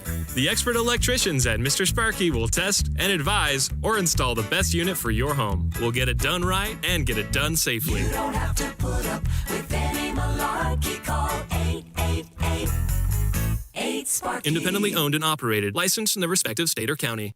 Organizations using Salesforce know how powerful the platform is and how much time, money, and headaches it saves if it's set up right and you know how to use it. Let's face it, Salesforce is complicated and time-consuming to figure out, and a lot can go wrong now and down the road without expert help. That's why most Salesforce users work with an implementation partner like Higher Echelon, so they get the absolute most out of their Salesforce investment. Higher Echelon is a 5-star Salesforce consulting partner who won Salesforce Military Hiring Partner of the Year. President Dr. Joe Ross is retired Army who played and later coached for the cadets. He puts that experience to good use at Higher Echelon, where they pride themselves on hiring veterans. Look, not all Salesforce partners are the same. Don't put your company at risk by going with an inferior partner. Higher Echelon is the trusted partner you can count on to get you up and running and seeing returns on your Salesforce investment in a fraction of the time it would take if you go it alone. Go to higherechelon.com. That's HIGHERECHELON.com to learn more. Go higher and go Army. If you're ready to lower your utility bills, it's time to call Eagle Insulation. Eagle can handle it all. Attic re-insulation, insulation removal, wall insulation, and new construction insulation, commercial and residential. Our primary goal is to save you money, and lots of it. Typical clients realize their return on investment within 3 to 6 months. That means the re-insulation actually pays for itself and then some. See if we can help you. Contact Eagle Insulation today, 256-755-1556, or log on insulatewitheagle.com. In today's real estate market, you need the right professionals to help make sure your home purchase is smooth and hassle-free. That's where Jacob Title comes in. Stan McDonald and the staff at Jacob Title cater to the realtor and clients who are looking for a top-flight closing experience. Jacob Title uses the latest and best technologies to ensure a safe and secure exchange of funds, and they pride themselves on great communication well before and during the real estate closing process. Jacob Title in Huntsville and Madison, and online at jacobtitle.com. I'm attorney Gary Lackey. You know, you'll hear people say we're like a family, but here at the Lackey Law Firm, that's really true, not just a saying. I'm Justin Lackey. With my father and my sister, we have a special connection to each other. I'm Jennifer Lackey. At the Lackey Law Firm, when we take on your case, you become part of our family. You really do. And we'll always do whatever it takes to get everything you deserve. If you're injured, you worry about getting well, not about paperwork or insurance companies or figuring out how to get to your lawyer's office. I'll come to you. We worry about your case so you don't have to. When you've been injured, we know that your case is probably the biggest thing going on in your life. More important than almost anything else. And it's important to us too, for one simple reason. Family takes care of each other, and at the Lackey Law Firm, we'll take care of you. The Lackey Law Firm. The Lackey Law Family. 1-800-4RIGHTS. No representation is made that the quality of the legal services to be performed is greater than the quality of legal services performed by other lawyers. Forgiveness. Wow, what a word. What a gift. All of us have done things in our lives that we regret. All of us have done things that are disobedient. All of us have sinned and fallen short of the glory of God. Thank God for his forgiveness. Thank God that he separates our sins as far as the east is from the west and remembers them no more. Hey, I'm John Dees, pastor at Cross Point Church, smack dab across the street from the YMCA in Madison. Check us out at cpcfamily.org. This is Paul Feinbaum. Listen to me coming up today at 2. Now back to the Thom Abraham Show on 97.7 ESPN, The Zone.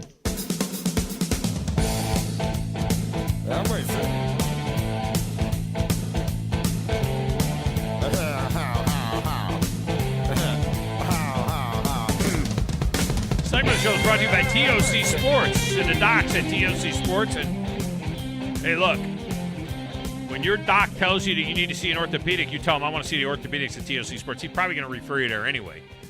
But you can request specifically, I want to see the docs at TOC Sports. And you don't even have to say one of the docs. You don't have to say, I want to see Dr. Davis, I want to see Dr. Greco. You don't have to say that. You just say, I would like to be referred to TOC Sports, and you can go over there. And I know we talk about surgeries a lot of times with TOC Sports, but there's much more to it than surgery over there. There's a lot of rehab that they do, and they'll get you back in action as soon as possible. Text window from Big John. He said, was living in Tuscaloosa going to Alabama in 95. Remember watching the game, and when they got the last out, people flowed out of their apartments and were cheering and hugging their neighbors.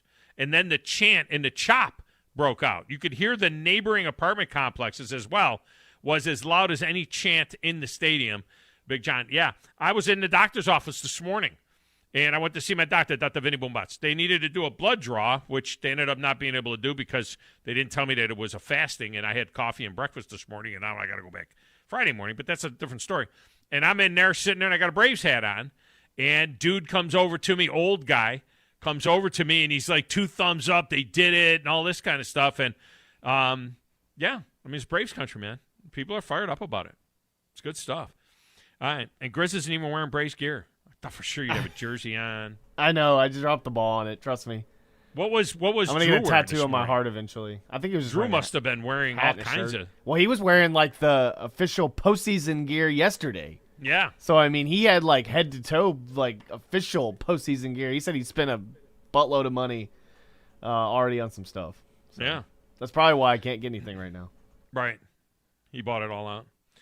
Tennessee Jeff is up. Tennessee Jeff, welcome to the show. How are you? Hey, brother, can you hear me okay?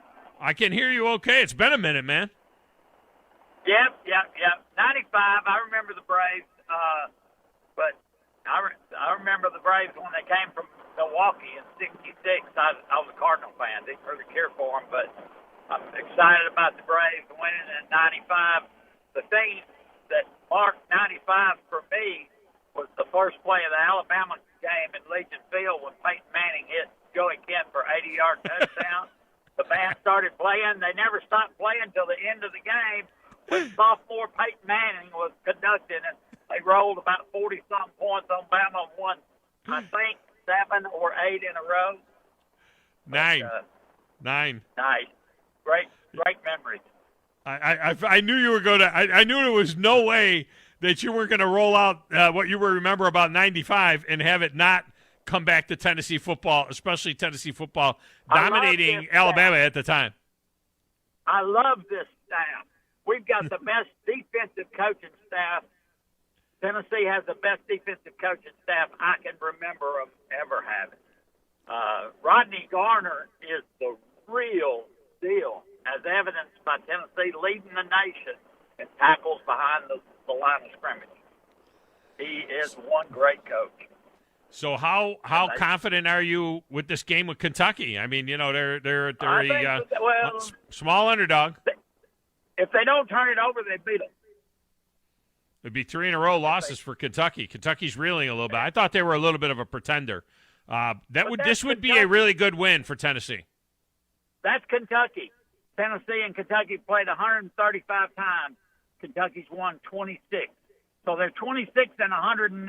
After Saturday, they'll be 26 and 110. What is it? Wasn't it like 24, 25 years in a row that Tennessee beat Kentucky? Didn't they have some kind of a 25, 26-year? I thought it was close to 30. You know, they sell beer at the games now. I mean, why can't we bring back the beer barrel, you know? Why can't they play for the beer barrel? Because it was hideous. That's the ugliest thing I ever saw. It's unnecessary, but I really think Hendon Hooker is a gamer. You know, he does not. He obviously, and Josh Dobbs was the same way. Well, I can never put Josh Dobbs in there and let him go because he was average in practice. But you get him in a game, and he would do some amazing. Hendon Hooker is the same. He's the first quarterback to remind me of Josh Dobbs, and he's a little bigger and more physical. And having all that time, it is. I'm excited by the way they're playing. Even if they go up and don't beat Kentucky, they'll give them 110%. I mean, this bunch is playing hard, and that's all you can ask. Yeah. All right, man. I appreciate the call. We'll see. We'll see where they're headed. We said if they were a bowl team, it's a good job of you, Tennessee Jeff. Thanks, appreciate it. If they were a bowl team, we thought it would be a really good year. If they got 7 wins, they're going to throw them a parade. So we'll see where they're headed and where it means going forward. Yeah, that 95 game was at Legion Field, 41-14. Tennessee came into the game number 6. Alabama was number 11 in that game. Tennessee reels off 7 straight wins in the series till 2002. Alabama beats them in Knoxville 34-14 in 2002. Tennessee then wins 2 more, so they won 9 out of 10 years. They won 2 more there. And then the 6-3 game in Tuscaloosa in 2005, which was the most intense football game I ever was at in my life. The stadium, literally, I felt like the stadium was shaking. It was the most intense, and I always say this, it was Roman Harper with the big hit. Rocky Stop, not to be confused with Rocky Block. Rocky Stop goes through the back of the end zone with the fumble. Alabama wins that game. Alabama was number 5, and Tennessee was number 17. So Alabama was actually favored there. Tennessee wins the next year in the end of the Mike Shula era, 16-13. Saban arrives, and Alabama's won the last, 15 in a row, something like that. It's not even a rivalry anymore. Doesn't even feel like a rivalry anymore. 58, 38, 7. Numbers on that deal. I mean, think about it. Before Saban went on his run, it was 43-38. 43-38. I mean, it was relatively close. Now it's not even it's not even a rivalry anymore. Dale is up next. Dale, welcome to the show. How are you? Hey, buddy. How you doing? I am fantastic. Well, my best memory of 1995 was September 25th. I got married. I'm still going today. So that's my best memory of that. So that's a wonderful thing. So you've been married since the Braves won a World Series, and now they won another World Series, and you're still married. Yeah. So that's a good thing. Yes, sir. We're going to be going till the day whatever. I mean, I married a wonderful woman, so. Till death do us part. She puts up with me like Curie does you, so she's supposed to go hunting and fishing, so she's really good. I'm at 41 years. I'm at 41 years now. 38 of them, I think, together, which are pretty good. Had a couple of rough times in there, and we were separated a couple of times, but we're 41 years in. We lived together 2 years before we got married, so I've pretty much been married to her my whole life. So we kind of lived together in college. I mean, we did, but we did. It's not like she moved in, but she was always at my apartment in college. It was one of those deals. Yeah. And then we would fight and break up, and then finally we would just say, you know what? We were so bad at breaking up, we said, screw it, let's just get married. Yeah, the heck with it. Let's just try to see what happens. Yeah. Hey, another thing about the Braves, they showing, I watched it, and then I stayed up to dang near 2 o'clock watching on FS1 all the highlights and the stuff, but I cannot believe how young Chipper Jones looked when they won it. He looked like a baby out there. They showed a picture of him. When they showed that shot of Chipper, he looked like he hadn't shaved yet. Yeah, his life. Like a baby. Look, he's 12 years old. But the bad thing about it is my favorite player on that team was Ryan Klesko. I mean, my nickname when we was playing ball was Klesko because I hit it like you did. I either strike out or hit it out. That's the way he was. But anyway, that was a good team. You could tell John Smokes was. They asked him about it. He's like, well, the thing about 95 was we supposed to win it. This team didn't have a shot to win it. So, really, that's what he said. They didn't really. Well, 95 was like, it was like, okay, when are they going to win? When are they going to win? When are they going to win? Finally, they broke through. Should have won in 96 too. Really, they should have won 95 and 96. Yeah, they should have. The best pitcher on that team, they talk about Smokes, Glavin, and Mattis. Avery was probably the best pitcher on that team that year. I mean, Avery, he was really good. But anyway, I was going to ask you, what do you think about the? Oh man, the dude from the Raiders got kicked out. Ruggs, what do you think about that? Oh, That's Henry crazy. Ruggs. Oh, God, what an Yeah, awful that's story crazy. that is right now.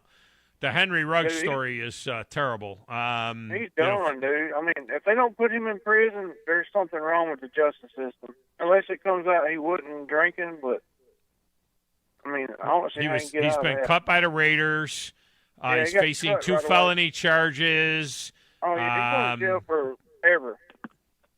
It's 2 Yeah, to 20 it's- years in Nevada. It But can be is it two, di- it's 2 or 20 years in the state of Nevada. What do you mean 2 or 20? Like he can be convicted for just 2 years, or he can be convicted for 20 years. There's nothing in between that? No. That doesn't sound No, right. he should be. He should. No, it's like they give maybe him- between they might have a plea deal or something. He stayed at the scene, so I mean, but it's still just an awful situation. But you don't know how Oh, yeah, it is. all I mean, that's he- gonna he's get a- brought out. So Yeah, he's a lady sitting still, and I don't know why her car caught on fire. Because I'm in the car business. I've told you that before. I don't know why her car caught on fire unless he busted a gas tank and it got on the exhaust. But I don't know why it caught on fire. They shouldn't catch on fire these days, but I guess it did. But yeah, that's a crazy situation. Well, the other thing is, I got to go to work here in a minute, is Cincinnati played the Auburn schedule. They probably have 4 losses. Because Auburn's got one of the toughest schedules in the country. Just imagine them playing Auburn's schedule. Yeah. Penn I mean, State, that's Penn what State, LSU. LSU. That's what I've been saying all along. If they were playing Auburn's schedule, they'd have 4 losses. and it's At the end not of the year, because they they couldn't beat any of those teams on No, Auburn's but schedule. They Auburn could has- beat those. It's just week in and week out. It's brutal. Yeah, you play Penn State, then you got to go play Texas A&M, Alabama, Arkansas, Ole Miss. I mean, there's no way. I mean, Go to I think they got a good LSU and team. play in front of 85,000 drunks, and then go to Arkansas and play that game. And oh, by the way, you can come home and play Georgia and Ole Miss, the and next week. then we're going to send you to Texas A&M where they got 106,000 people. They had And then- 18,000 people at Tulane Stadium when And then the the next Cincinnati played Tulane. 18,000. And then the next week you go play Alabama. So good luck with Yeah. that. Yeah, I good mean, luck I with think that they're is a good right. Team. Yeah, I think they got a good team, but there's no way they would. No, I mean, Auburn's lost 2 games, but they lost it to number 5 Penn State and number 1 Georgia. So, I mean, that's the schedule you got to play in the SEC. All right, man. Which I Good think job, they got Eddie. a good team. But, all right, see you, brother. That's all I'm saying. I mean, strength of schedule means something. Cincinnati's strength of schedule is 100. 100! 100. The committee did the right thing. They're smart people on this here committee. And they did the right thing. Cincinnati is a pretty good football team. They've got some pretty good wins here and there. You know, look, not everybody could beat Navy 27-20. Not everybody could go beat Tulane 31-12 and have to pull away late to do it, be 17-12 in the fourth quarter against a 1-win Tulane team. Not everybody can do that. Now they get Tulsa. That's a big one for them. And here's the thing. The American kind of sucks. I mean, SMU didn't get ranked. That was the only team that possibly could be ranked. Houston's unranked. Memphis is 1-3 in the conference, 4-4 unranked. UCF is 5-3 unranked. I mean, you know, they're playing a 3-5 Tulsa team this week. Navy is 2-6. South Florida's 2-6. Temple 3-5. Get the hell out of here. It's apples and oranges, people. Only Grumpy, an Auburn fan, is taking up for him, too, by the way. Only Grumpy. I got nobody else. Only Grumpy.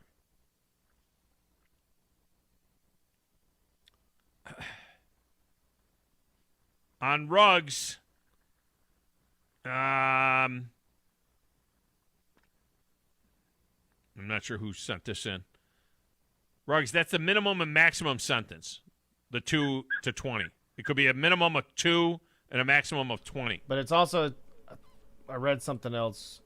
Let me look for it right here. It says that you can get the reason it's like that is for repeat offenders or if they have ever been in trouble before. So if he has a clean record, if he is found guilty, his sentencing will be on the lower end. But at the end of the day, there's no excuses for his actions. Yeah, no. Reckless driving could be 1 to 6 years with probation available. Yeah, but if you kill somebody, I think if you kill somebody, it automatically kicks into something else. He and his passenger, which is a woman that he has a child with, were hospitalized. Ruggs and the passenger, with what the police are saying are not life-threatening deals. The Toyota that he hit burst into flames. The driver and her dog died. Ruggs, quote, showed signs of impairment. Just an awful, awful, awful story. Awful story. All right, get a break. Phone lines remain open. What a difference 24 months can make for LSU. I'll explain when we return on 97.7 ESPN, The Zone.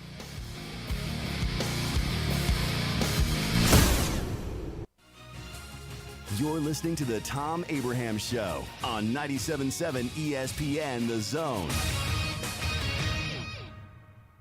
Looking for a great deal? Well, I've got one for you. Thom Abraham here for Valley Equipment Rental. And at Valley Equipment, if you rent after 3 on a Friday or on a Saturday morning, you're not due back until Monday morning. So basically, you're getting the entire weekend for the price of one day. And if you're in the service or are a vet, they'll knock another 10% off.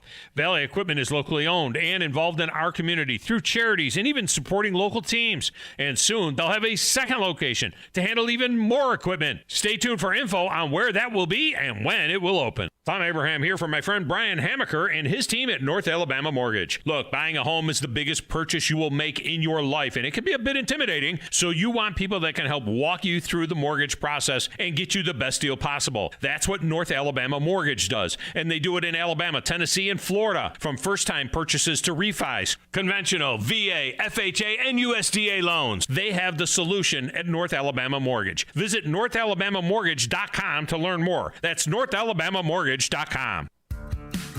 Have you ever found exactly the right new car or truck with the exact features that you want and nothing else? Well, at Woody Anderson Ford, we can promise you just that. Hey, Bobby White back again, and you can now factory order your new Ford today, and you'll get your new car or truck exactly the way you want it. And there's no extra cost to custom order. Plus, you get $1,000 off MSRP on top of any additional factory rebates. This applies to 2021 F-150, Explorer, Ranger, and Expedition. It's a win-win with a custom order at Woody Anderson Ford. You get the colors, the features, and the options that fit your life. Plus, you get notified when it's built, shipped, and ready to deliver. Listen, buying a new car or truck is likely the second largest investment you'll ever make. So why settle? Get exactly what you want with a custom factory order today and get $1,000 off MSRP. See how at WoodyAndersonFord.com or at the corner of Jordan Lane and Sparkman Drive. Hope to see you soon. I'm attorney Gary Lackey. You know, you'll hear people say we're like a family, but here at the Lackey Law Firm, that's really true, not just a saying. I'm Justin Lackey. With my father and my sister, we have a special connection to each other. I'm Jennifer Lackey. At the Lackey Law Firm, when we take on your case, you become part of our family. You really do. And we'll always do whatever it takes to get everything you deserve. If you're injured, you worry about getting well, not about paperwork or insurance companies or figuring out how to get to your lawyer's office. I'll come to you. We worry about your case so you don't have to. When you've been injured, we know that your case is probably the biggest thing going on in your life. More important than almost anything else. And it's important to us, too, for one simple reason. Family takes care of each other, and at the Lackey Law Firm, we'll take care of you. The Lackey Law Firm. The Lackey Law Family. 1-800-4RIGHTS. No representation is made that the quality of the legal services to be performed is greater than the quality of legal services performed by other lawyers. McCurry Motors is your car and van rental headquarters. You can rent the vehicle you need today. Family in town, sporting event, church function, no matter what your need, McCurry Motors has you covered with a wide selection of cars and vans available for rent. They have 12-passenger Mercedes Sprinter vans, 12-passenger Ford Transit vans, 15-passenger Ford Transit vans, and 15-passenger Chevrolet Express vans. They have 2 locations, Highway 72 in Athens or Max Luther Drive in Huntsville. we'll stay just a little bit longer. We want to play just a little bit longer. The promoter don't mind. We are going to stay a little bit longer. We got about 4 minutes left in the show. Segment brought to you by the fine folks at Woody Anderson Ford, where you can get your service done. It's just absolutely tremendous at Woody Anderson Ford. Check them out. They do a tremendous job over there at Woody Anderson Ford. Let's go back to the lines. Grumpy is up next. Grumpy! Gone? Okay, Grumpy's not going up next. Grumpy doesn't have time. He doesn't have time to wait. He's awfully grumpy today, too. Awfully grumpy. 24 months, Grizz. What a difference 24 months can make. LSU is a 4-touchdown underdog in Tuscaloosa. A 4-touchdown underdog. The last time LSU was in Bryant-Denny Stadium, they beat Alabama 46-41 on their way to winning the SEC championship and the national championship. Remember at the end of that game, a bunch of LSU players ran to the stands where the 4- and 5-star recruits were all seated, and they were gesturing to them, suggesting that maybe they should go to LSU and not Alabama. Remember that? And all the ESPN, which it's hilarious from ESPN itself. All the love for LSU, and I get it. I get it. As an Alabama fan, whatever, they win so many. It was fresh. It was something different. I mean, it was different. But just to hammer it and just be like, we're not leaving, we're not doing this, it's nothing, it's not, we're going to continue to dominate. Yeah, right. Ed Orgeron in the locker room. Remember the audio of Ed Orgeron in the locker room whipping her ass? Are you kidding me? We're going to whip her ass over and over again. That was all a joke. Then LSU beat Clemson and won the national championship game, and it was like it might have been the best college football season ever. Do you realize that that was only 18 games ago? Yeah. 18 games have gone since then. Now Miles Brennan is in the transfer portal. I mean, have we ever seen a program go so sideways, so fast as LSU? Have we ever seen this? I can't remember a program that went to hell faster than LSU. Now they're a 4-touchdown underdog. And you sit there and you say, do we lay 28 points with Alabama? And then you wonder, is Alabama just laid a wood to them if they can? Because last time when they beat them down at Batar, there was nobody at the stadium. There was nobody there. I mean, is this a gift from Nick Saban to the Alabama fans? Does he take LSU out behind a woodshed if they can and just beat the living crap out of them, do you think? Or do you have a little mercy?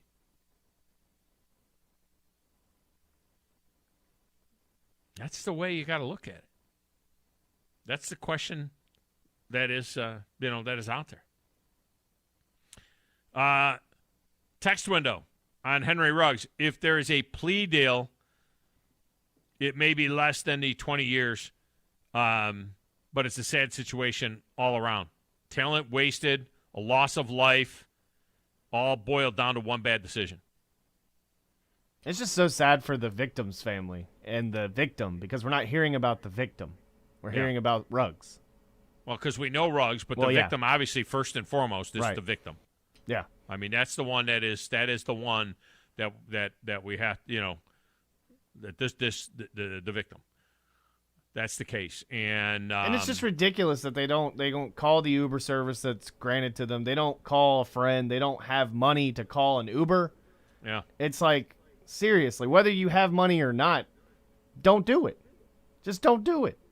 I mean, there's it's nothing. ridiculous. It's just terrible decision making. There's nothing that says anything about. Right now, they're saying impaired, but there's nothing that said like how what did he blow or anything like that. So we don't know really any of the details yet as far as what I'm seeing. The article says probation is not an option in Nevada for a conviction on a charge of DUI causing death, which carries a possible sentence of 2 to 20 years in state prison. The possible sentence for reckless driving is 1 to 6 years with probation available. But this isn't that, because this caused a death. The fact that it caused a death, we'll see where it goes. It's sad. I hate to end the story. I hate to end the day on that kind of a story, but it's out there, and we can't ignore it. I'd rather just talk about 7-0 Atlanta, finishing off Houston and winning a World Series, and what they can do going forward, and what kind of a story it'll be going forward, and how hard is it going to be to get into that stadium beginning next year. You know what I mean? I mean, that's the thing. Is this going to be something where, like Josh Caray said, is this something where people will appreciate it much, much more? The fan base is returning. Yeah. Hiding for forever. He was right, though. They were there in the early 90s. They were there through 95, 96.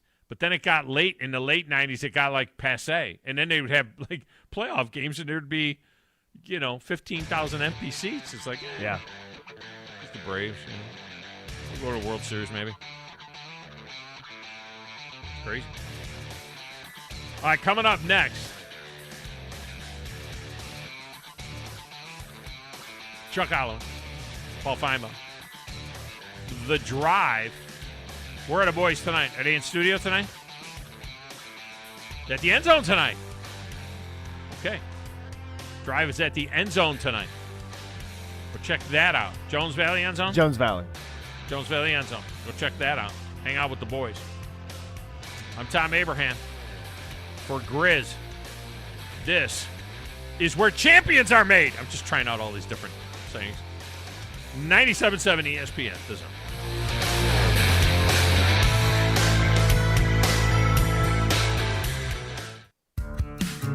Have you ever found exactly the right new car or truck with the exact features that you want?